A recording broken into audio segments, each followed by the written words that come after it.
Hello મિત્રો, ઉદયપુરના Baahubali hill જેવો નજારો શું તમે ગુજરાતમાં પણ જોવા માંગો છો? અને જો તમે ટ્રેકિંગના પણ શોખીન હો તો આ વિડીયો ખાસ તમારા માટે છે. વિડીયોમાં બને રહેજો અંત સુધી, તો તમને વિડીયોની અંદર નવી નવી જગ્યાઓ પણ અંદરથી જોવા મળશે. નમસ્કાર મિત્રો, કેમ છો બધા? મજામાં? આજે આપણે જઈ રહ્યા છીએ મહીસાગરના એક સુંદર સ્થળ કડાણા તરફ. રસ્તામાં આવતા સુંદર સુંદર નજારા પણ તમને બતાવીશું. તો ચલો શરૂ કરીએ આજની જર્ની.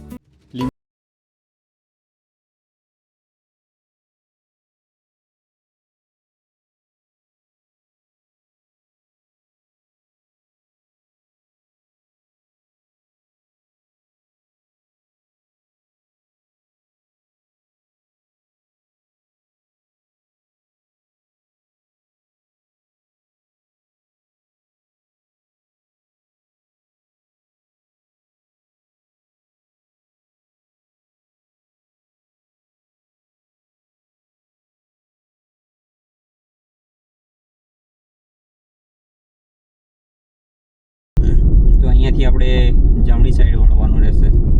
મેણા ચોકડી તરીકે ઓળખાય છે આ ચોકડી. આ બાજુ તમે ડાબી બાજુ જોશો તો તમે સીધા બાકોર બાજુ નીકળો. આ મેણા ચોકડીથી તમે આગળ આવશો એટલે તમને બજાર જેવું જોવા મળશે. ત્યાંથી આપણે ડાબી બાજુ જવાનું છે. જીનેશભાઈ, આજે બી તમે પેટ્રોલની અંદર લોચો તો મારે જ છે, લબકા ઝબકા થઈ રહ્યા છે. અમરેશભાઈ પૂરાઈ દઈએ થોડી વારમાં. દર વખતે કેમ આવું કરો છો તમે યાર? આપણે નીકળીએ ત્યારે જ પેટ્રોલ પૂરવાનું રહી જાય છે. શું કરીએ, રહી જાય આપણે.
મિત્રો, કડાણા જતા અત્યારે અમે રસ્તામાં ઊભા રહ્યા છીએ.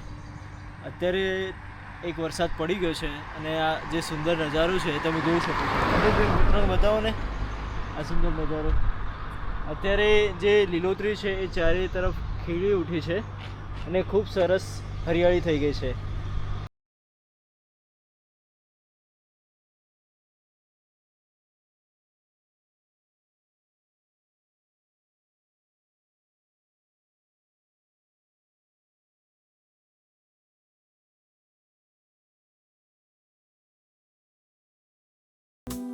ગાઈઝ, આપણે પહોંચી ગયા છીએ જ્યાંથી નદીની શરૂઆત થાય છે. ત્યાં આપણે ડેમના ગેટ છે. આપણે એ બાજુ ઉપરની સાઈડ સામે જે દેખાય છે ડુંગર, ત્યાં જવાનું છે. અને તમને ત્યાંની દરેક ચીજ વસ્તુ આપણે એક્સપ્લોર કરાવીએ. તો આ છે, અહીંયાથી શરૂઆત થાય છે. વળશું એટલે આપણે ડેમ પર જવાની. તો તમે જોઈ શકો છો કેટલું સુંદર વાતાવરણ થયું છે, સુંદર વાદળો અને લીલોછમ વિસ્તાર.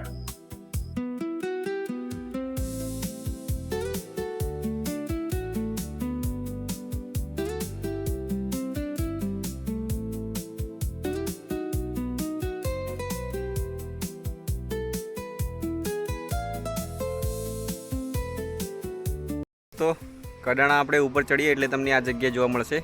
તો અહીંયા સુંદર અને પ્રાકૃતિક ભંવરધારા ચિહ્નો તમને જોવા મળશે, જે પહેલાં તમને હું ચિત્રની અંદર બતાવું જેથી તમને આઈડિયા આવે. રચના જોઈ રહ્યા છો, ત્યાં ગમે ત્યાં પ્રાચીન વખતે નદીનો પ્રવાહ ચાલુ હોય અને અંદર લાકડું ફસાઈ ગયું હોય ત્યારે આ ભ્રમર ઉત્પન્ન થાય છે. ભ્રમર ઉત્પન્ન થયા બાદ તે ધીમે ધીમે વમળનું સ્વરૂપ લે છે અને પથ્થરનું શિલીનીકરણ થઈ અને પથ્થર બની ગયેલા છે. આર્કિયોલોજીકલ ડિપાર્ટમેન્ટ દ્વારા 3 જગ્યાએ છે આવી રચના. એક છે કચ્છ ખાતે, બીજું છે રૈયોલી ખાતે અને ત્રીજું કડાણા ખાતે. વધુ માહિતી માટે તમે આ QR કોડ સ્કેન કરી શકો છો.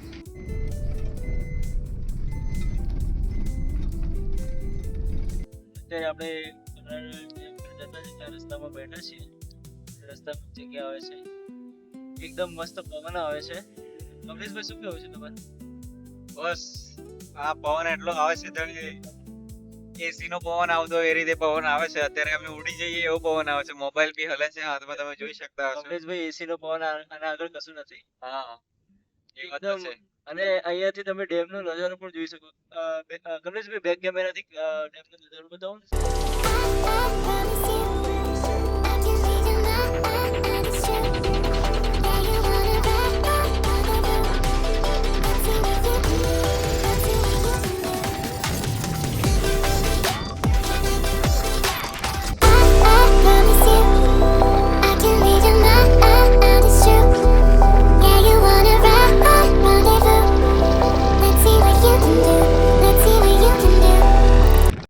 મિત્રો હવે આપણે ગાડી થોડીક સાઈડમાં મૂકી અને આગળ એક રસ્તો છે, ત્યાંથી આગળ આપણે ચાલતા ચાલતા જઈએ છીએ. જોઈએ આગળ શું છે.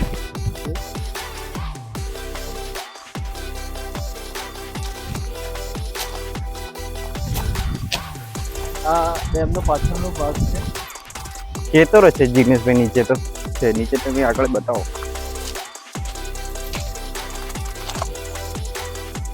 ઓહો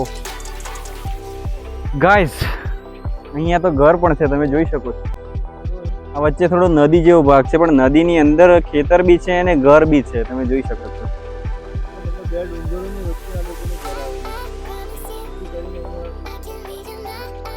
ચાલો હવે તમને ઉપરથી ડેમનો નજારો બતાવીએ.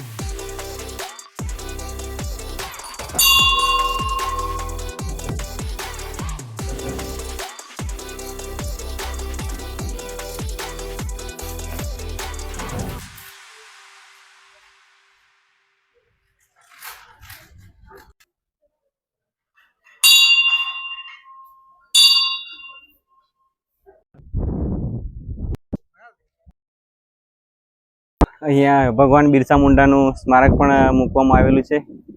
જય જોહાર મિત્રો, ચલો હવે આગળના નજારાનો આનંદ લઈએ. આ છે સેલ્ફી પોઈન્ટ. તમારે અહીંયા ફોટો પડાવે તો તમે પડાવી શકો છો, પરંતુ કડાણા ડેમનો નજારો આટલો જ નથી. તમને આગળનો નજારો પણ બતાવીશું. એ બાજુ એક રસ્તો જાય છે, ત્યાંથી તમારે આ બાજુ છે ને છેક ચાલતા ચાલતા જવાનું છે. થોડું તમે ચાલશો એટલે તમને એક મસ્ત પાછળનો ડેમનો વ્યૂ જોવા મળશે. ચલો અમે તમને બતાવવાનો પ્રયત્ન કરીએ છીએ. મિત્રો અત્યારે આપણે મંદિરની પાછળની બાજુ કાચો રસ્તો જાય છે.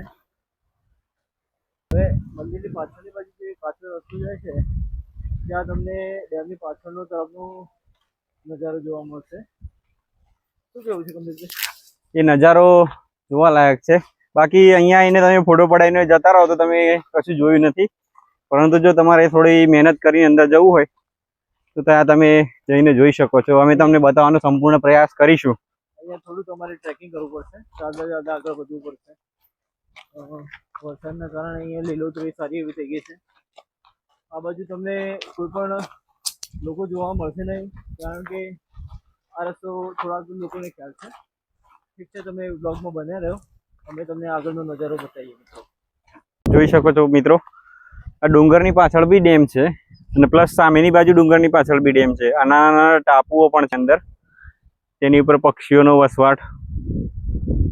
મિત્રો આપણું ફેવરેટ ઝાડ કડાયો એ ખાઈ રહ્યો ને એક ત્યાં.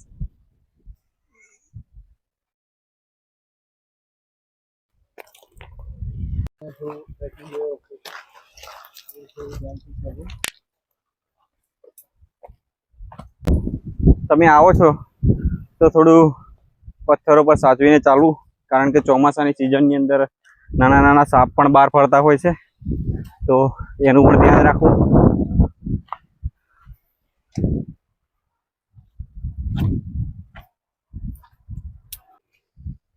ડેમની પાછળનો વ્યૂ તમે જોઈ શકો છો થોડો અહીંયાથી.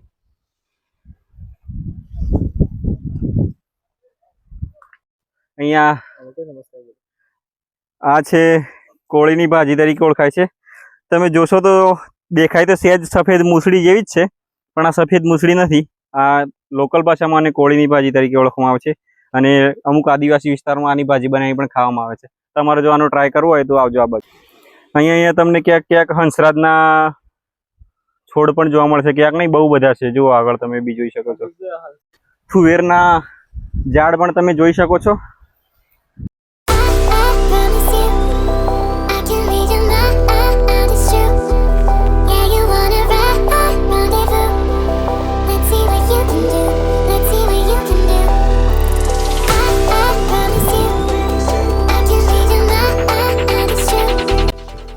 અહીંયા થોડું પ્લેટફોર્મ જેવું બનાવેલું છે, ત્યાં જઈને તમે વ્યૂ જોઈ શકો છો અને ફોટા પાડી પણ શકો છો. જિગ્નેશભાઈ, કંઈ કહેવું છે તમારે? એકદમ મસ્ત નજારો છે મિત્રો. અને જ્યારે પણ આવો ભાગી આવજો અને બેસવા થોડી મસ્ત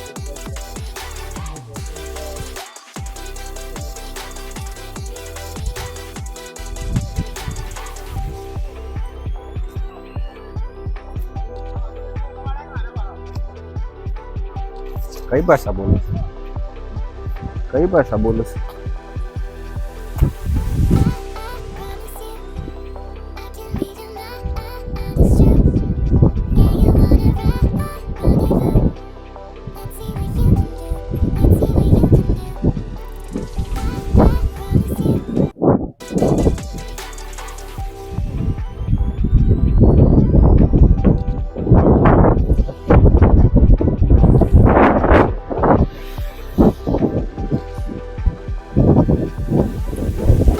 Guys, what a scene! You can see it. તમારું સીન થઈ જતું હવે. ના થાય. અહીંયા આવવામાં થોડી તકલીફ તો લાગશે, પરંતુ જે વ્યૂ તમને જોવા મળશે એ ખૂબ આનંદદાયક હશે. તો થોડી તકલીફ તો બેઠીને આવી જજો. ડેમનો નજારો પણ અહીંયાથી તમે નીચે જોઈ શકો છો.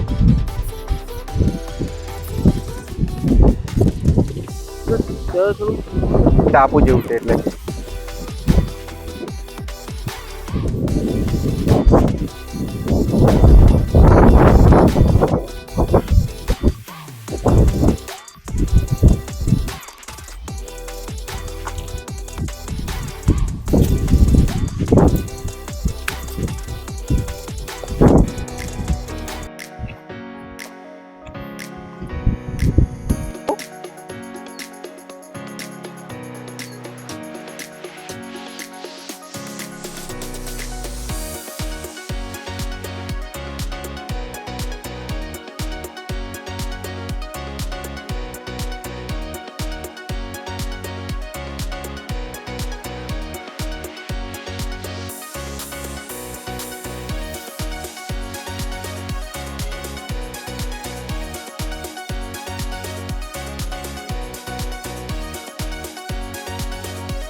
કેવી મજા આવે જિગ્નેશભાઈ?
તો મિત્રો આ હતો આપણો કડાણાનો બ્લોગ.